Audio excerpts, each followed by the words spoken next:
Glória a Deus. Pode se assentar, irmãos. Irmãos, nós temos falado aqui na quinta-feira, eu trouxe um ensinamento sobre Jesus, o nosso sumo sacerdote, e agora nós temos falado da importância do sangue. Publica a imagem do sangue, por favor. O sangue de Jesus. Amém? Não há como uma pessoa sair do mundo se não for pelo sangue. Jesus, ele é o nosso sacrifício, mas sem derramamento de sangue não há remissão dos pecados. Então a pessoa só sai do mundo pelo sangue, e só entra no céu, entra na presença do Pai pelo sangue. Assim como o sangue foi passado nos umbrais das portas no Egito, e a última praga, a 10ª, eles só saíram por causa do sangue. A morte não entrou dentro da casa, porque a casa estava protegida pelo sangue. E quando eles foram para entrar na terra de Canaã, a terra prometida, a primeira cidade era Jericó. Então houve uma aliança ali da prostituta Raabe com os espias que foram enviados, e eles deram a ela uma fita vermelha, um fio vermelho, para que fosse amarrado na janela. E eles disseram a ela: olha, você traz todos os da sua família para aqui dentro, porque se a gente chegar, aqueles que estiverem fora, nós não somos responsáveis. E é o poder do sangue. E o que eu tenho falado aqui na última mensagem, no último ensinamento, de domingo agora, quando eu falei sobre antes éramos Lázaro. Vocês assistiram essa mensagem? Antes éramos Lázaro, agora somos filhos de Deus. Lázaro, ele foi deixado à porta do rico, morreu ali. O único amigo que ele tinha, os amigos que eles tinham eram os cães que vinham lamber suas feridas. Era um homem solitário, não foi colocado para dentro da casa do rico, morreu e foi para o seio de Abraão. Diferente de nós, somos colocados diante da porta, que é Jesus. Ele nos passou pela porta, nos colocou do lado de dentro da casa. A casa é a igreja, porque a igreja de Deus, a igreja é chamada de casa de Deus. Ele nos colocou dentro da casa e passou a nos chamar de filhos. Então nós somos filhos, nós estamos dentro da casa por causa de quê? Do sangue. E o sangue é visível. Amém, irmãos? O sangue está do lado de fora. O sangue é visível no mundo espiritual por tudo aquilo que Jesus fez por nós. Então o ensinamento que se tem diante da religião é que se alguém pecar e ele é condenado, ele vai para o inferno. Ele se arrependeu, ele volta para o céu. Ele pecou, ele vai para o inferno. Ele se arrependeu, ele volta para o céu. Não, irmãos. Mesmo dentro da casa, se ele falhar, nós temos o sangue de Jesus que nos purifica de todo pecado. Amém, amados? E é o lavar da palavra. E o apóstolo Paulo traz todo esse ensinamento para a doutrina da igreja de Jesus Cristo. Amém, amém, irmãos? E eu quero continuar essa aula com vocês que aqui estão. Talvez mais irmãos cheguem a este lugar, mas hoje, por ser feriado, Corpus Christi, né? O corpo de Cristo.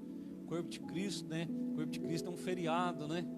O corpo de Cristo é um feriado, onde todo mundo se diverte, aonde não conhece nem o corpo de Cristo, tiram para diversão, para lazer. O corpo de Cristo é a igreja. Amém, irmãos? Amém, amém. Então, querido, eu vou começar falando com você sobre o sangue na nova aliança, porque no dia da ceia, no que era a Páscoa, na noite que Jesus foi traído, ele reuniu os apóstolos e foi tomar a ceia com eles. Mas dos 12 apóstolos, um não participou da ceia do Cordeiro. Ele participou da ceia pascual, que é Judas. Judas, ele não participou da ceia. Jesus pegou o pão, quando Jesus pegou o vinho, ele não participou dessa ceia. Ele disse: esse é meu corpo que é entregue por vós. Depois ele pegou o cálice, dizendo: este é o cálice da nova aliança no meu sangue. E deu aos discípulos, aos apóstolos que estavam ali. Judas já não estava lá mais, porque Judas tinha saído para buscar os soldados para prender Jesus. Então, da ceia de comunhão ele não participou. Por quê? Porque ele não era crente. Ele se passava por crente. E nos dias de hoje tem muita gente assim. Eles se passam por crentes. Irmão, qualquer um batiza no rio. O que é o batismo nas águas? É uma pessoa ir lá, mais um grupo, e deitar ela no rio. Sim ou não? Sim ou não, irmãos? Mas ser batizado no Espírito, com a nova natureza, nascer de novo, é poucos. Então, muitos batizam, vão ali e tomam um banho no rio, mas nascidos de novo, que permanecem firmes, são poucos. Porque o novo nascimento traz um testemunho.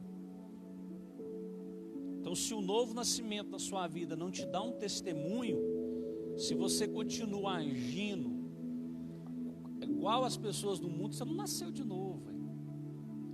Essa semana eu vi uma declaração de uma cantora que está aí no auge, a Priscila Alcântara, falando que ela é igual a Jesus.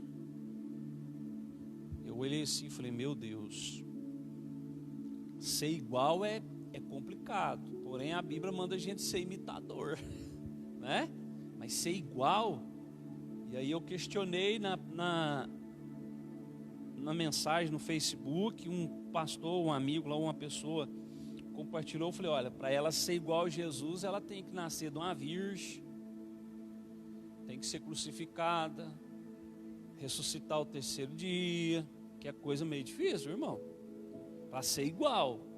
Agora, a Bíblia manda a gente imitá-lo nas nossas atitudes, imitá-lo no nosso procedimento de um nascido de novo.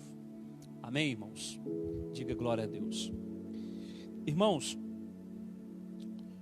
todos aqueles que se achegam até o Pai, se achegam por causa de Jesus. Há um Provérbios dito por, acho que a maioria dos pregadores, eu mesmo já disse isso: se não vem pelo amor, vem pela dor. Não é assim? Quem já ouviu isso? Acho que todos que estão aqui já ouviu isso. Se não vem pelo amor, vem pela dor. Irmão, mas quem que vem pelo amor? Amor a Cristo?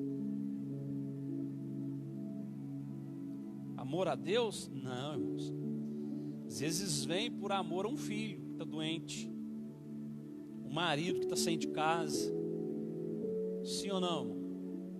Mas por amar, o amor a Deus, não. Não. Todos vêm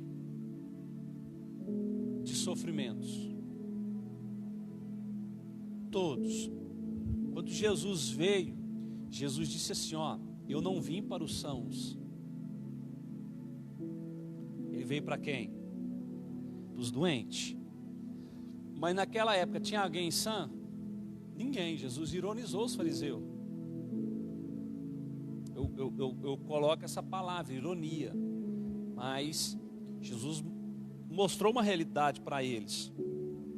Eu vim para os sãos, para os doentes, não para os sãos. O que Jesus estava dizendo é que vocês, mestres da lei, vocês se julgam bons, mas vocês não são. Vocês não são bons.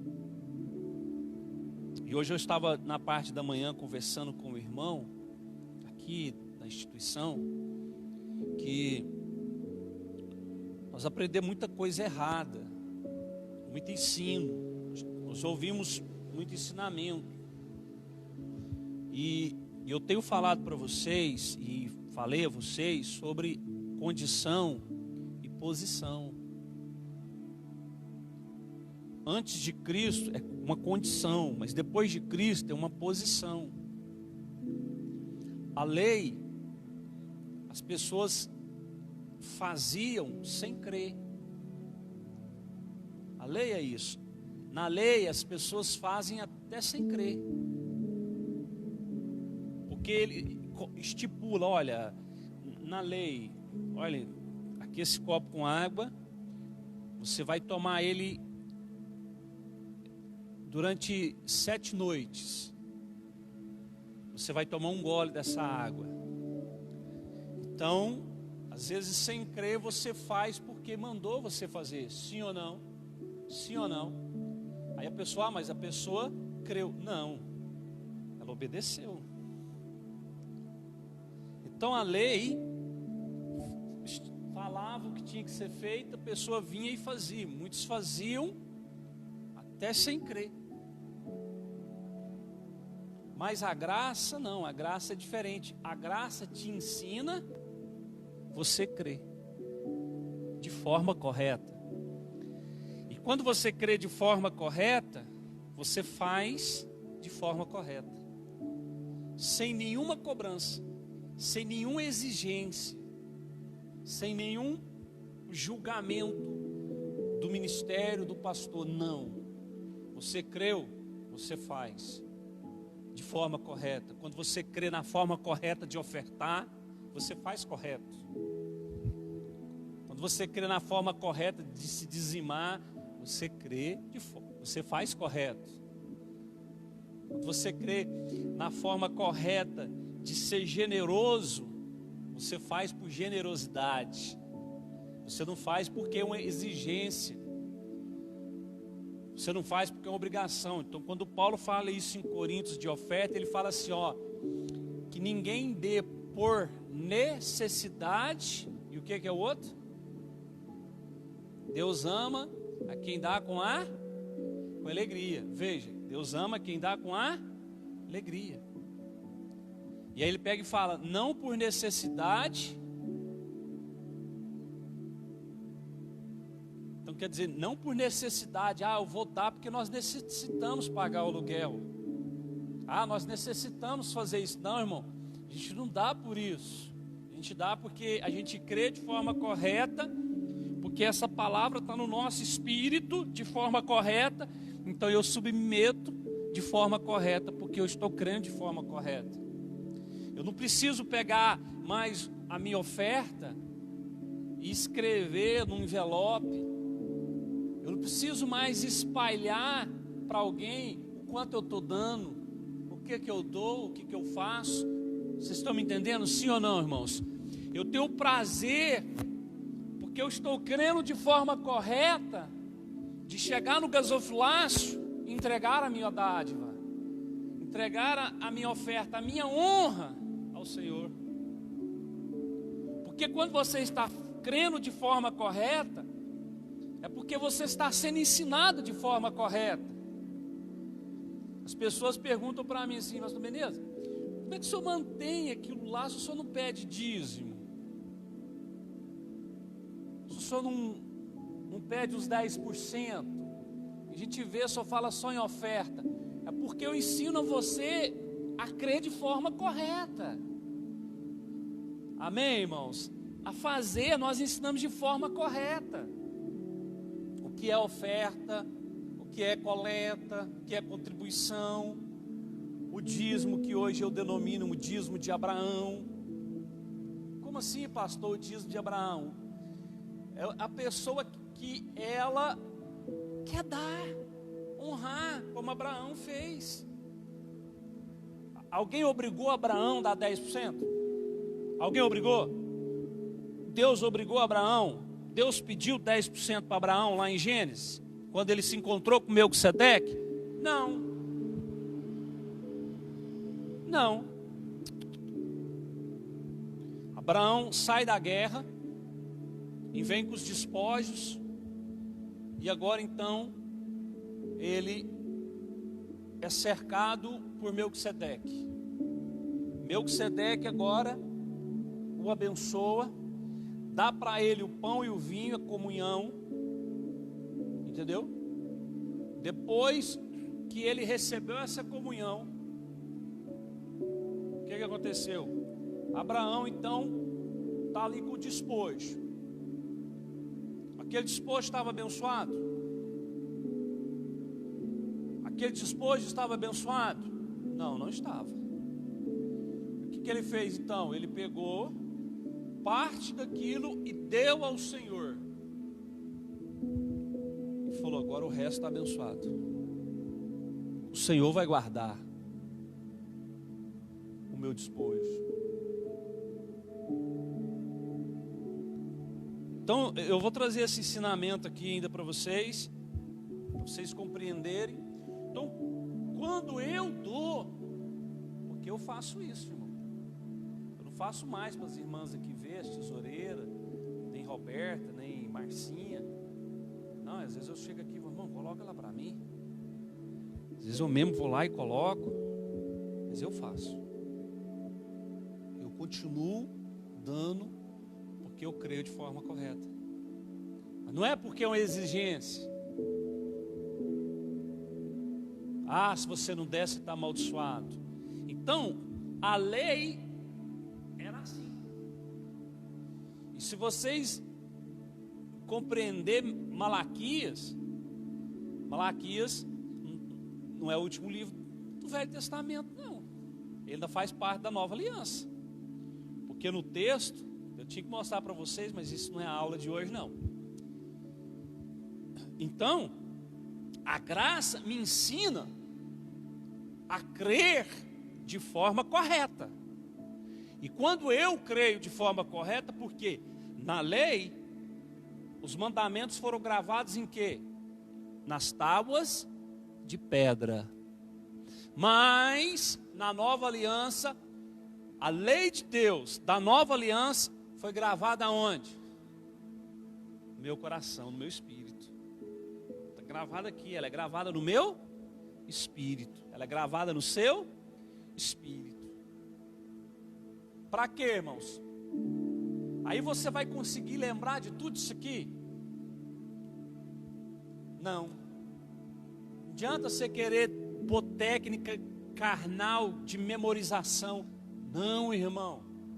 Há uma promessa de Jesus que o Espírito Santo, no momento certo, no momento oportuno, diante de reis, diante de autoridade, diante das pessoas, ele ia fazer o quê? Ele ia nos lembrar, ele ia encher a nossa boca com as palavras corretas. E não é assim? Às vezes você está num lugar, de repente o Espírito Santo vem, ele assopra em você um texto que você fala assim: uau, como é que eu lembrei disso? Mas não foi você, foi ele. Porque aquele momento foi oportuno. Aquele momento foi o momento de se liberar aquela palavra. Às vezes uma palavra para o casamento, uma palavra para a vida financeira, uma palavra de restituição, uma palavra de alinhamento, uma palavra de exortação, uma palavra de perdão. Quem tem ouvidos, ouça que o Espírito diz à igreja. Então veja bem, irmãos, na lei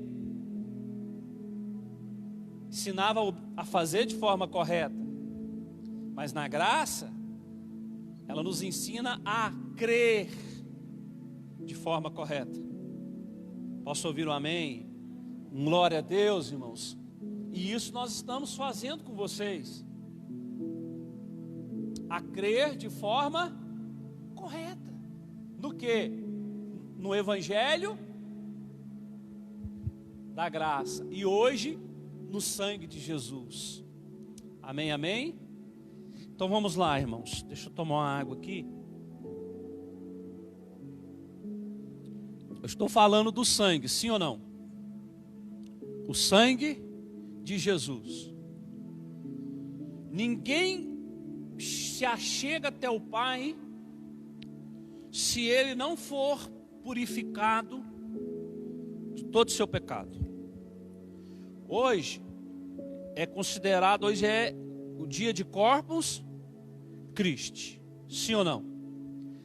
Mas o corpo de Cristo, ele foi todo destroçado.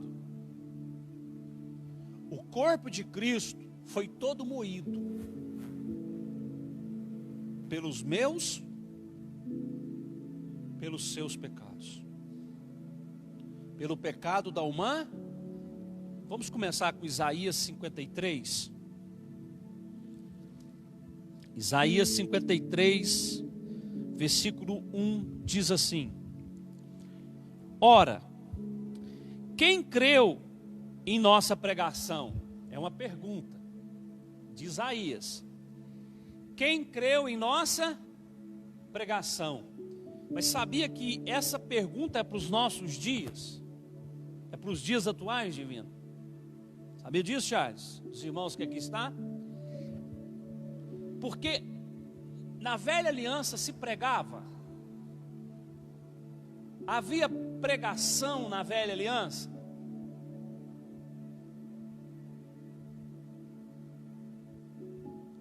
Havia algum evangelho pregado para outros povos? Não havia. Mas hoje, na nova aliança, o evangelho é pregado a só um povo? A dois povos?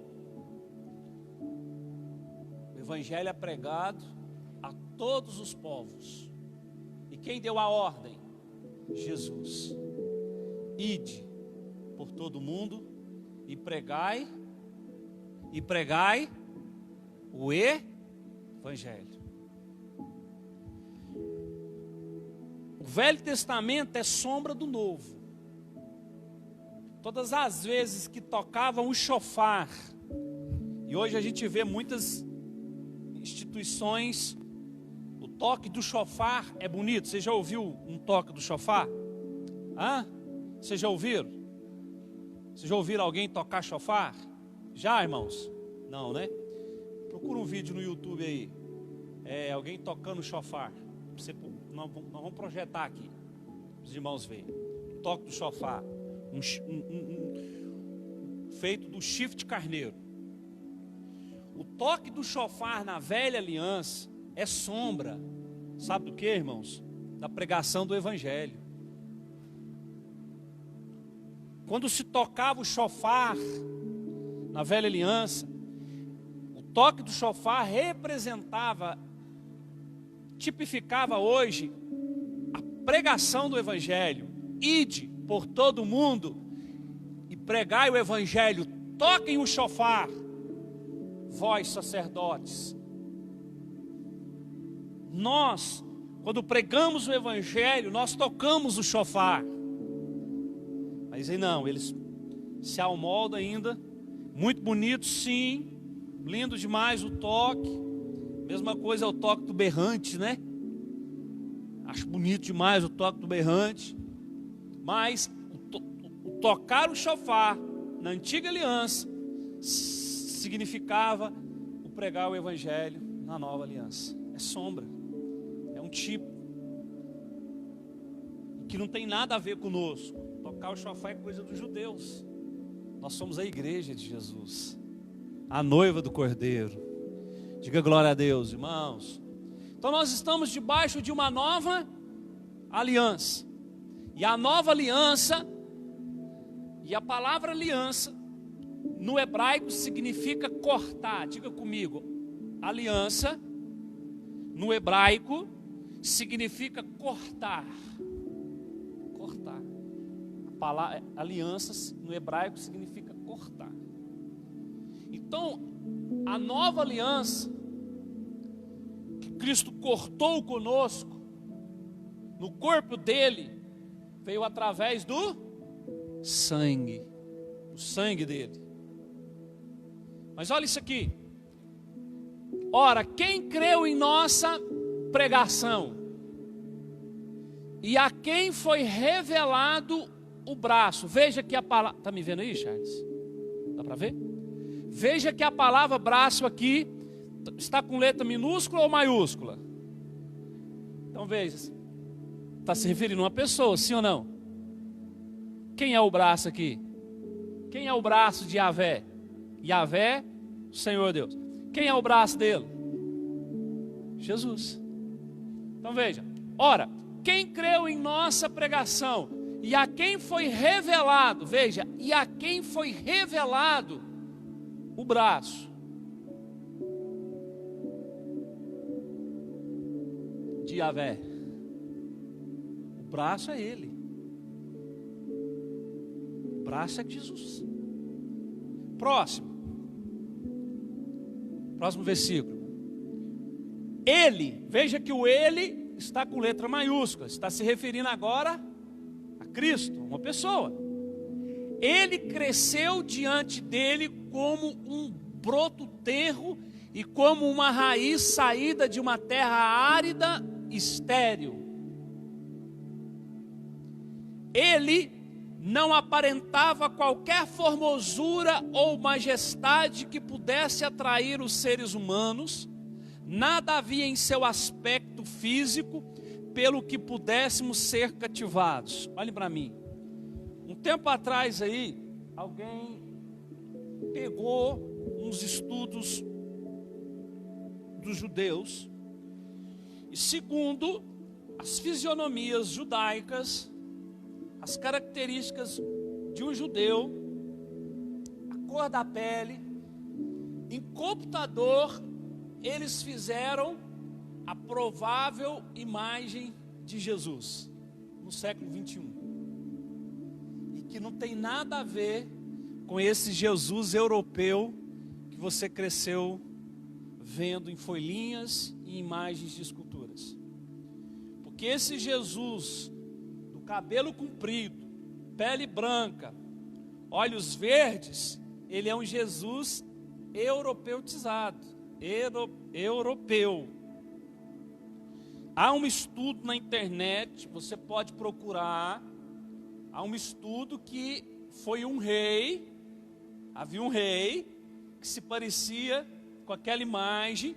Jesus foi feito na imagem desse rei.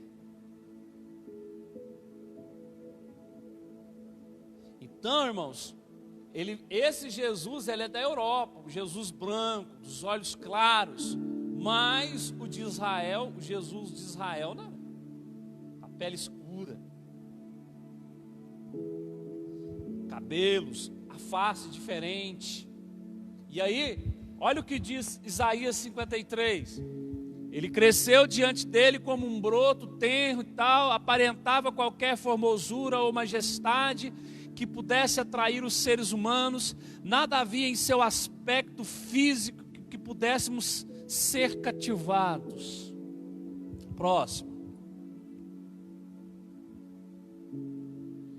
Pelo contrário, ele foi desprezado e rejeitado pelos homens, viveu como homem de dores, experienciou todo o sofrimento, caminhou como alguém de quem os seus semelhantes escondem o rosto, foi menosprezado e nós não demos à sua pessoa importância alguma.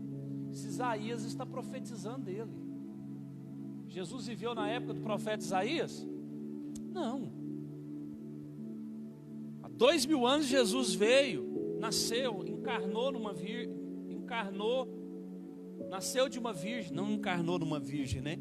Ele encarnou, né? O verbo que se fez carne, mas passou pelo ventre de uma virgem.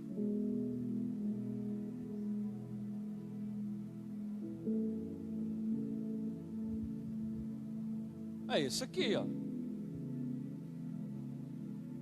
Dá para vocês verem mais ou menos aí? Segundo o estudo deles, Jesus seria mais ou menos isso aqui. Que não tem nada a ver com Jesus da Europa. Um Jesus europeu. Jesus saído de Roma. Nada a ver. Nada. Compreende? Então, vê que ninguém deu nada. Isaías está profetizando dele. Até porque, irmãos, Isaías foi um profeta que morreu desacreditado. Porque ele é conhecido como profeta messiânico. O seu livro, o livro do profeta Isaías, tem 66 capítulos. A Bíblia toda tem 66 livros. Ele é o profeta que mais profetizou de Cristo. Agora pensa, na época dele, mais ou menos 600, 700 anos antes de Cristo, ele andou seminu, ele não andou nu, ele andou descalço por um tempo e seminu, por ordem divina, proclamando, pensa ele gritando nas ruas que a virgem daria à luz a um filho. O que o povo ia achar dele? Doido. Sim ou não, irmãos? Esse cara é doido. Que crédito que se daria nele? Falando. E aí ele morreu 600, 700 anos depois, se concretiza. Tanto é que aquele eunuco, que o Espírito Santo levou Filipe até ele, no caminho deserto que dava para Gaza, ele ia lendo o quê? Esse texto. E em voz alta, porque era o costume da época. E o Espírito Santo falou, aparelha com ele. E Filipe correu, chegou do lado da carruagem e escutou ele lendo isso aqui. Quando ele acabou de ler, Filipe perguntou, você entende o que lê? Quem creu em nossa pregação? Você entende o que lê? E então o eunuco disse assim, uai, como que eu vou ler se não tem ninguém que me ensine? E Filipe falou, posso subir? Filipe pode, o eunuco pode. Filipe subiu na carruagem e o eunuco perguntou, ele está falando dele próprio? Isaías fala dele próprio? Ou está falando de outro? E aí então Filipe prega sobre o Cristo, começando por Abraão, chegando até o batismo. Tanto é, irmãos, que eles indo no caminho deserto, eles viam a poça d'água. Irmão, de onde que era essa poça d'água? O caminho era deserto, que dava para Gaza. Que água que era essa, irmão? Aí o eunuco fala assim para o Filipe, não, aqui a água, o que me impede de ser batizado? Filipe perguntou para ele, falou assim, crês? Ele falou, eu creio. Filipe então desce, batiza ele. Quando Filipe acaba de batizar ele, o Espírito Santo vem e translada Filipe, coloca ele em outro lugar, e o eunuco segue o seu caminho. E segundo Flávio Josefo, historiador judeu, em seu livro falando desse eunuco, ele se tornou um grande pregador. Ele se tornou um pregador na Etiópia, levando milhares de almas a Cristo, pregando sobre o Cristo. Aí eu te pergunto, que prédio que ele frequentou? Que igreja que ele frequentou? Ele teve outras vezes em Jerusalém, porque anualmente eles tinham que ir a Jerusalém. Então quando ele já não ia mais na adoração no templo, ele ia onde estavam os apóstolos, para ouvir a palavra. Posso ouvir um amém, irmãos? Mas quem cuidou dele o tempo todo? O Espírito Santo. Porque ele não estava frequentando um prédio, mas ele estava dentro da casa, que é a igreja do Senhor Deus. Porque a igreja é a noiva de Cristo, mas ela é a casa de Deus, o santuário de Deus vivo. Quem creu em nossa pregação? O eunuco creu, e ele desceu nas águas. Ora, quem creu em nossa pregação? E é a pregação que nós estamos falando para vocês. Agora, pula para o versículo 4, irmão. E no entanto suas dores eram as nossas próprias enfermidades, que ele carregava em seu ser, sobre seu corpo levou todas as nossas doenças. Contudo nós o julgamos culpado e castigado por Deus, pela mão de Deus ferido e torturado. Vai mais. Mas de fato ele foi transpassado por causa das nossas próprias culpas, transgressões, foi esmagado por conta das nossas iniquidades. O castigo que nos propiciou a paz caiu todo sobre ele, e mediante suas feridas fomos sarados. Veja, irmãos, ele foi dilacerado, ele foi triturado.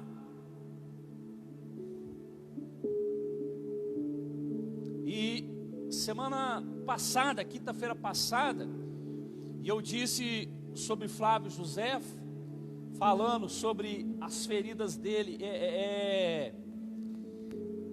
as costas dele mostrarem os seus ossos, que ele escreveu no seu livro. Não, irmãos, ele escreveu também. Eu cheguei em casa, o amor da minha vida, que está lá em casa acompanhando, né, a Alessandra, ela me chamou no jeitinho dela: senta aqui, meu amor. Não, o salmo também diz.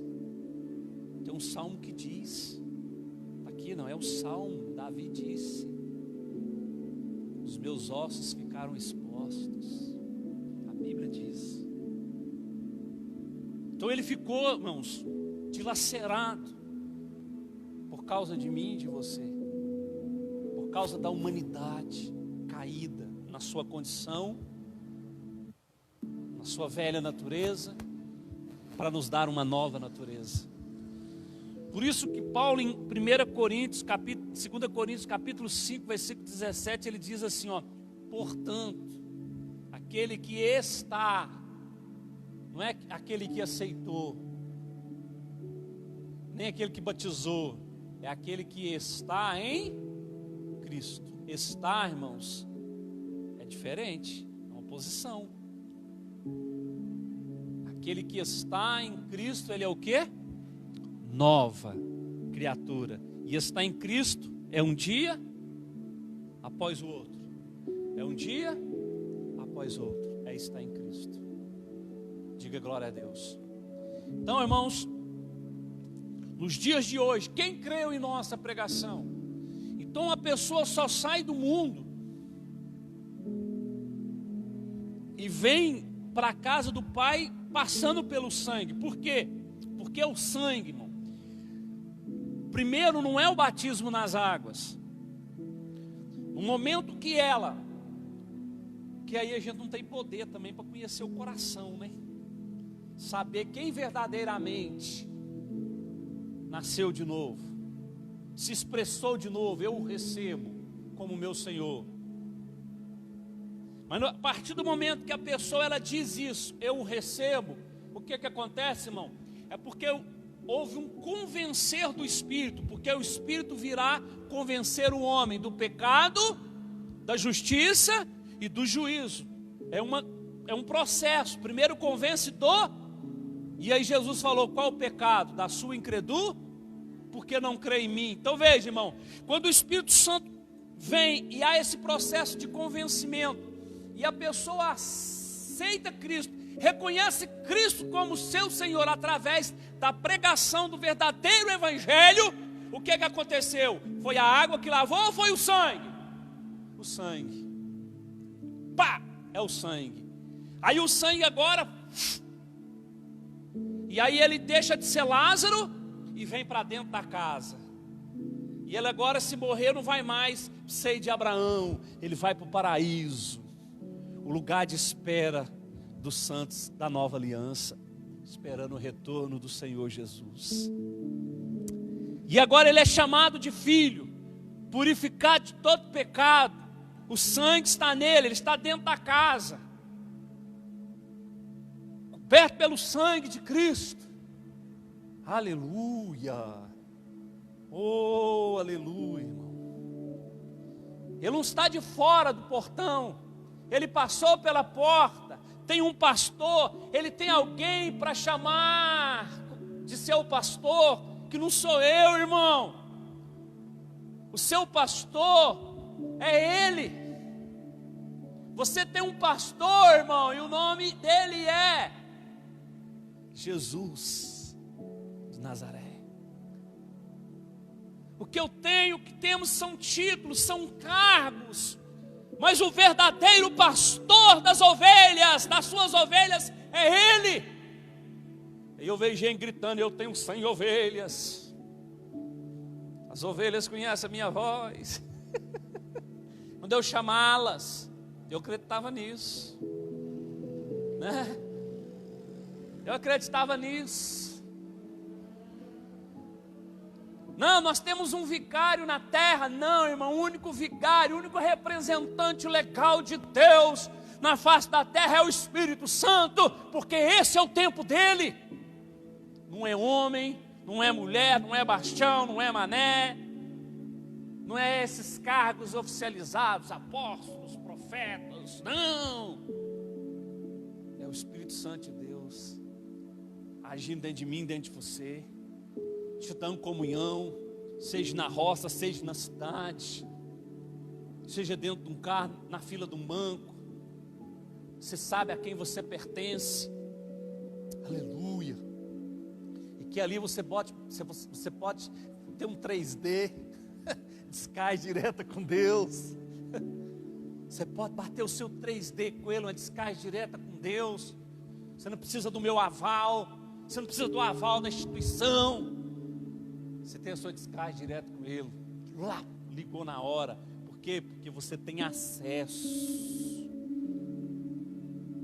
diante do Pai por causa dele, do nosso sumo sacerdote, por causa do sangue que agora ele aspergiu no Santo dos Santos lá em cima, do qual o acusador não pode mais chegar lá, porque antes de ser aspergido, antes de Cristo entrar lá e purificar, Satanás ia lá na presença de Deus nos acusar. Mas hoje, com Cristo Jesus, nós não temos mais acusador. Ele não pode chegar diante de Deus mais e nos acusar, porque ele já foi juizado. O Espírito Santo virá e vai convencer o homem do pecado, da justiça e do juízo. Da justiça é a nossa posição correta agora, é a posição que nós temos diante dele. E do juízo, porque Satanás já está condenado. E olha quantos dão mais valor ao Satanás. Então, irmãos, o sangue de Jesus, quando você olha para o antigo pacto, tudo era através do sangue. Eu queria que você abrisse então agora comigo, tanto papel que eu anoto as coisas, amém, para não esquecer, porque a cabeça da gente também. Abra sua Bíblia comigo em Êxodo, capítulo 1. Êxodo 1.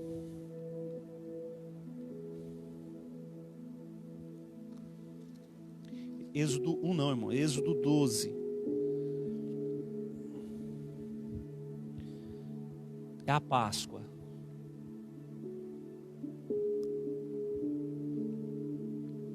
Capítulo 12 de Êxodo fala da Páscoa, a libertação do povo do Egito.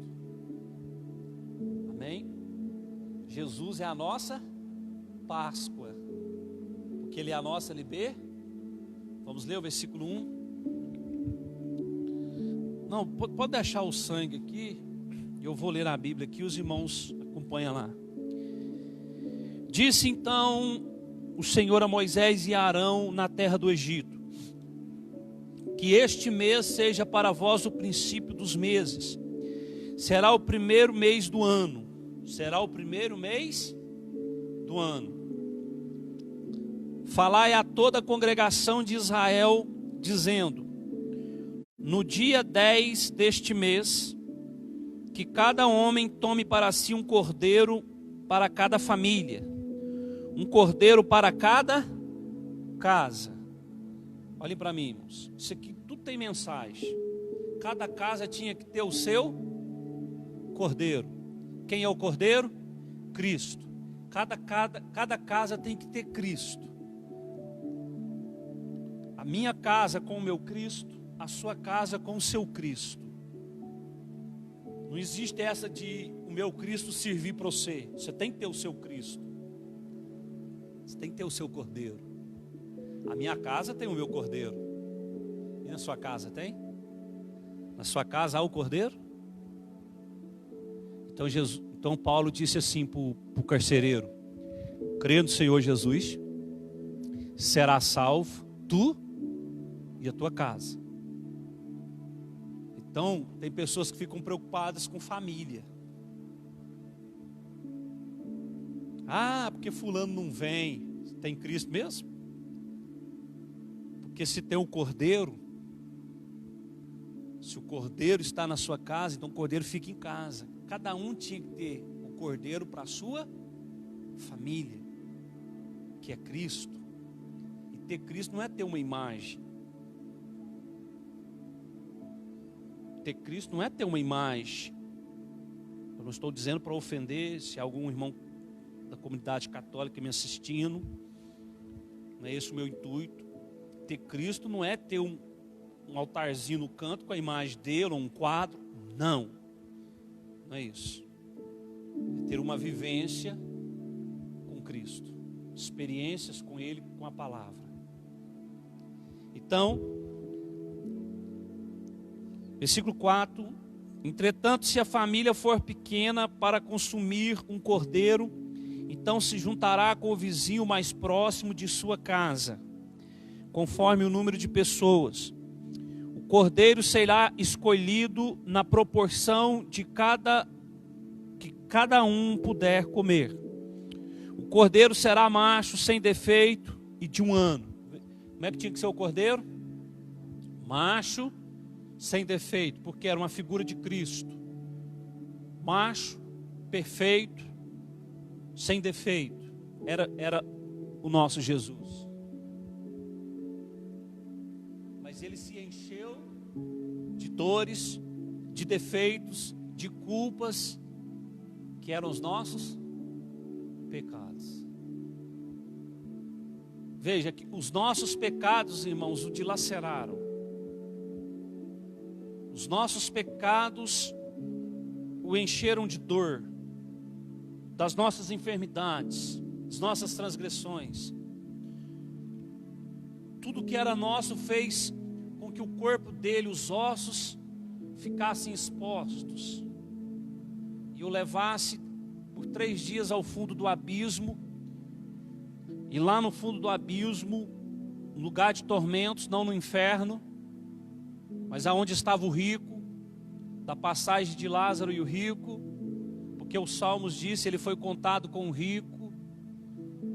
Ali há uma declaração que os vermes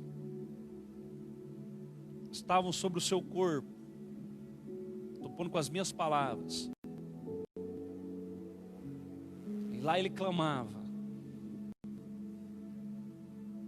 Então, o cordeiro era sem defeito, era macho e de 1 ano. E de 1 ano.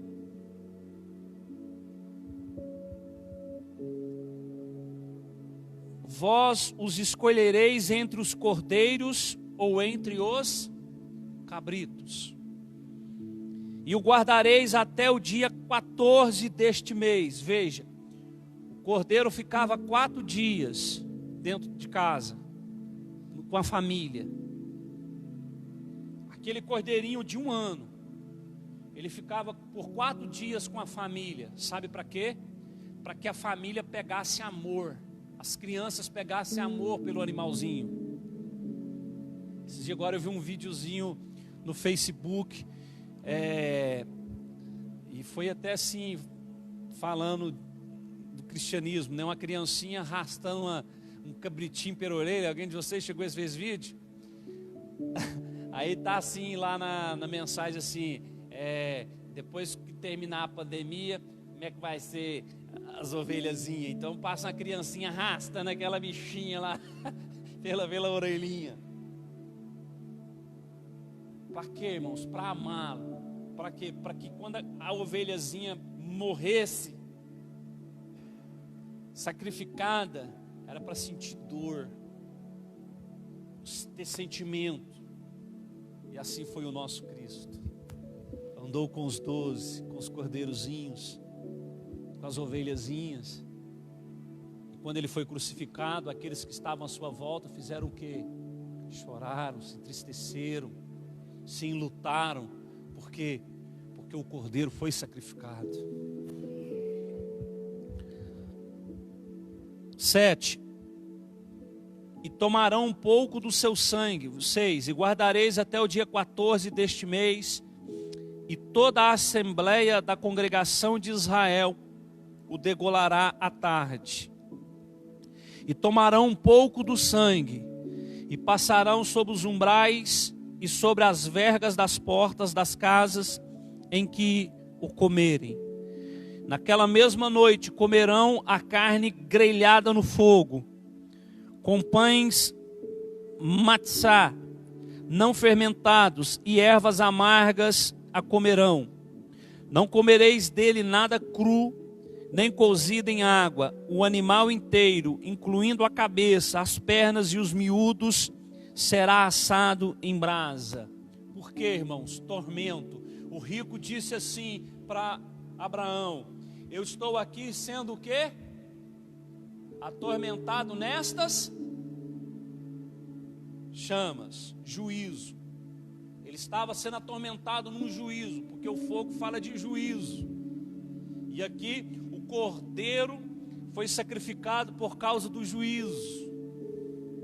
Não tinha que ser cozido, mas tinha que ser assado. Juízo. Nada deixareis sobrar até pela manhã. Caso isso aconteça, queimareis o que restar. Ao comer, estáis prontos para partir, cinto atado, sandália nos pés e cajado na mão. Comereis às pressas, é a Páscoa do... Diga glória a Deus. Versículo 12. E naquela mesma noite eu passarei pela terra do Egito e matarei todos os primogênitos, tanto dos homens como dos animais, e executarei juízo sobre todos os deuses do Egito. Versículo 13 é onde eu quero chegar. O sangue de quem? Do cordeiro. Porém será para vós um sinal nas casas em que estiverdes. Quando eu vir o sangue, passarei adiante. A praga de destruição não vos atingirá quando eu ferir o Egito. O Egito tipifica o mundo, o sangue. Eu vou passar, e é tipo assim: a minha casa tem o cordeiro, tem o sangue. Já a casa do lado não tem. Pulou a minha, mas a de lá. Então veja, ele não olhou quem estava dentro da casa.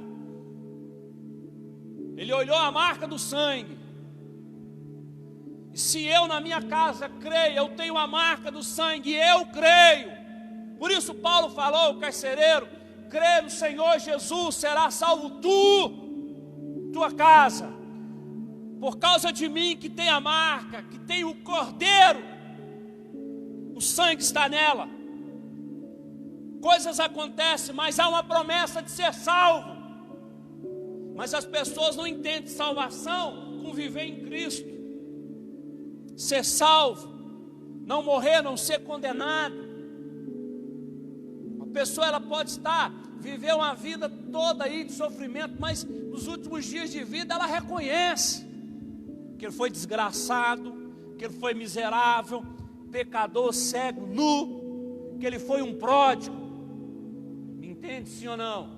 Mas agora o coração duro dele se aquebranta. Uns não vão mesmo não, mas uns vão se aquebrantar, como o carcereiro. Era duro, agora se aquebrantou. E ele diz para o Senhor: porque que só a boca, se com o coração crê. Veja, a graça nos ensina a crer de forma correta, sincera, de forma correta. E Paulo diz em Romanos: porque se com o coração você crê, com o espírito, e com a sua boca você confessar Jesus como seu, então você é salvo. Mas aí vem a religião, tem que passar por instrução de batismo, tem que se preparar. E eu fico olhando isso na Bíblia, eu não vejo isso. Onde vocês veem isso na Bíblia? Aonde? Aonde está isso nas Escrituras? Que tem que se preparar, fazer curso de batismo. Aonde? Eu não digo, veja, eu não vou atacar quem faz, mas eu digo também que quem faz não pode atacar quem não faz, porque não é doutrina. estão me entendendo, irmãos? Porque o maior curso, o maior aprendizado é vocês nas reuniões. E aí você acompanha os ensinamentos, a criança crescendo em Cristo. Quem não vai errar? Que atira a primeira pedra. Por isso nós temos dentro da casa o sangue. Mas aí você vai crescendo em Deus e você vai vendo. Foi assim, dos irmãos que estão aqui, que me acompanham, que estão aqui, eu posso dizer que o Charles, o Divino, sempre esteve perto de mim. Obreiro, né? O menino cantava. Aí pergunta o Charles, você vê como é que eu era. Né, Charles? Os meninos faltavam pouco lá em mim. Tão enjoado que eu era, indecente. Mas a gente vai crescendo em Deus. A gente vai aprendendo, a gente vai alinhando. Se você perguntar para ele, como é que ele era? Você vai falar, nossa, ele era enjoado demais. E era mesmo, religião demais. Aí você vai crescendo em Deus. Amém, irmãos? Você vai crescendo e o Pai cuidando. Não é assim com os nossos filhos? Não é assim com as nossas crianças? É assim também diante dele. Você vai crescendo no conhecimento. O próprio apóstolo Paulo cresceu. E ele fala isso. Quando eu era menino, eu agia e pensava como? Ele não está falando de idade não, irmão. Ele está falando de maturidade em Deus. Mas assim que eu cresci, eu abandonei as coisas de menino. Ele está falando de entendimento no Senhor. E aí tem uma declaração dele que ele faz assim, olha, quando eu conheci os apóstolos, eles nada me acrescentou. Ó, como é que os caras que andou com Jesus não acrescenta nada na vida de alguém? O homem que reclinava a cabeça no peito dele, que era João, como é que esse homem não acrescentava nada na vida de alguém? Paulão está dizendo, não acrescentou nada. O que é isso, irmão? Soberba. Mas nos últimos dias de vida, Paulo diz bem deles e fala assim, porque eu sou o último dos apóstolos. Como um filho fora de hora, ele usa umas declarações, ele se pondo lá embaixo, com a cabeça completamente mudada com relação ao início. Amém, irmãos? Porque ele amadureceu. Diga glória a Deus, irmãos. Ele amadureceu no Senhor. A lei te ensina a fazer, a graça te ensina a crer.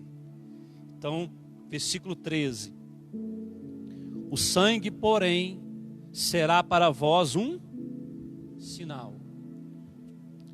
Nas casas em que estiverdes, quando eu vir o sangue, passarei adiante.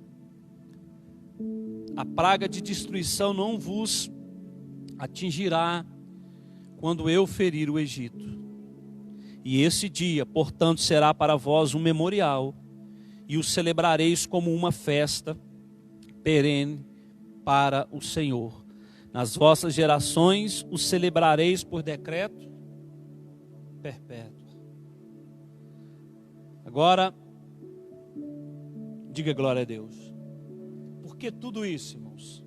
Eu vou parar por aqui, mas antes de eu parar, quero que você leia Hebreus. Não precisa ler não, abrir não, projeta aqui, irmãos, Hebreus 9, 22. Por quê? Hebreus 9, 22. Há muita coisa, irmão, a ser ensinada, a importância do sangue.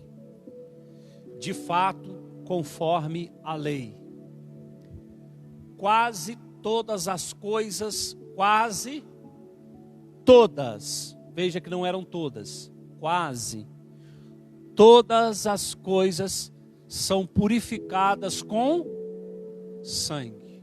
Quase todas, nem todas eram purificadas com sangue.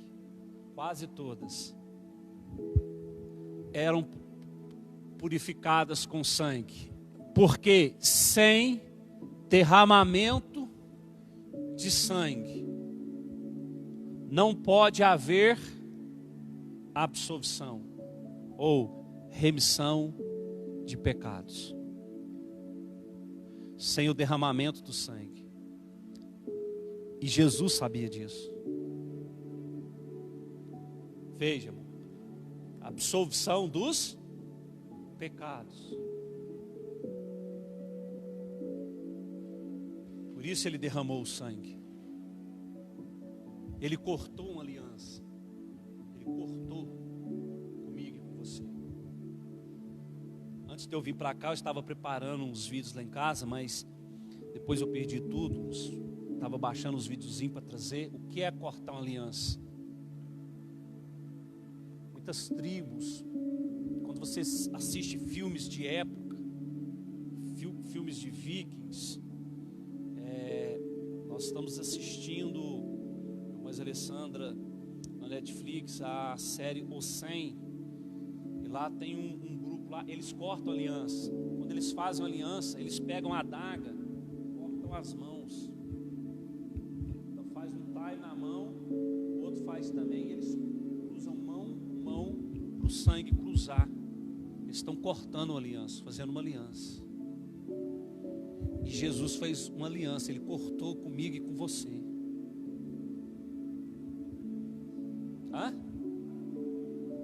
Isso. Davi fez com Jonas. Abraão com Deus. E a aliança, irmão, de Abraão com Deus mudou até o nome dele. Agora Cristo cortou uma aliança comigo através do sangue. Do sangue dele. Põe a imagem do sangue, irmão. Aquele blonde aqui. Cristo cortou uma aliança comigo. Ele cortou na Páscoa, na tirada, o cordeiro. Mas na nova aliança, ele pegou o cálice. E ele disse o quê? Esta é a nova aliança no meu. Agora ele nos deu para beber. Ele mandou nós bebermos. Porque quem não come não bebe. Quem não come do meu corpo e não bebe do meu sangue não tem parte comigo. Porque ele cortou. Olha o poder da aliança no sangue. Diga amém, irmãos. E esse sangue tem tantos benefícios nele, na nova aliança, na graça, para nós crermos de forma correta. Irmão, pecou, é o sangue. Errou. A gente está vivendo uma época que os corações estão endurecidos. As pessoas não sabem mais correr para o sangue, pedir perdão. São superficiais. Pedem desculpas, mas não pedem perdão, não oram mais, não sabem mais, reconhecer a sua falha e chegar. Olha, me perdoe. Eu quero voltar. Eu quero estar no meio de vocês. Vocês estão me compreendendo? Sim ou não, irmãos? Querem um caminho mais fácil. Uns querem separação, uns querem desunião, uns querem abandonar. É assim ou não é, irmãos? É assim ou não é? Não querem romper, mas há um poder no cortar a aliança com Cristo, o sangue de Jesus. Por isso, domingo, às 8:30 da manhã, nós estaremos relembrando essa aliança. E quando Paulo cita o texto da ceia, não cita quem come e bebe em pecado. Quem come e bebe indignamente é não entender o poder ou o como é viver a nova aliança. O que ele cortou, o corpo dele foi moído para eu e você comer do corpo e beber do sangue. Veja, ele está em nós quando nós participamos. Ele em nós. Há poder, irmão, quando nós comemos o corpo. Irmãos, quando nós comemos o corpo e bebemos o sangue, é saúde. Porque no corpo ele levou nossas feridas, nossas dores. A ceia é um remédio para a igreja. Não é só uma lembrança não, irmãos. A ceia relembra tudo que ele fez por nós. Tudo que ele fez e tudo que ele nos deu. Aleluias. Aleluias. Glória a Deus, irmãos. Pelo sangue de Cristo. Inclina a sua cabeça, Pai, em nome de Jesus. Te dou glórias, te dou graças por causa do sangue. O poder do sangue da nova aliança. Aleluias, Pai. Obrigado por cortar uma aliança em Cristo Jesus, no derramar do seu sangue. O sangue que nos purifica de todo pecado, nenhum fica para trás. No velho pacto, o sangue, ele não purificava todas as coisas, mas na nova aliança, o sangue nos purifica de todo o pecado. Por isso Paulo escreveu que a nova aliança é superior à velha aliança. Obrigado, Jesus. No velho pacto eram sangues de cordeiro, mas na nova aliança é o teu sangue. Aleluia. Oh, aleluias, Pai. Obrigado, obrigado, obrigado. Glória a Deus. Os irmãos da internet, fiquem na paz. Glória a Deus. Obrigado, no nome de Jesus. Irmãos, então, aguardamos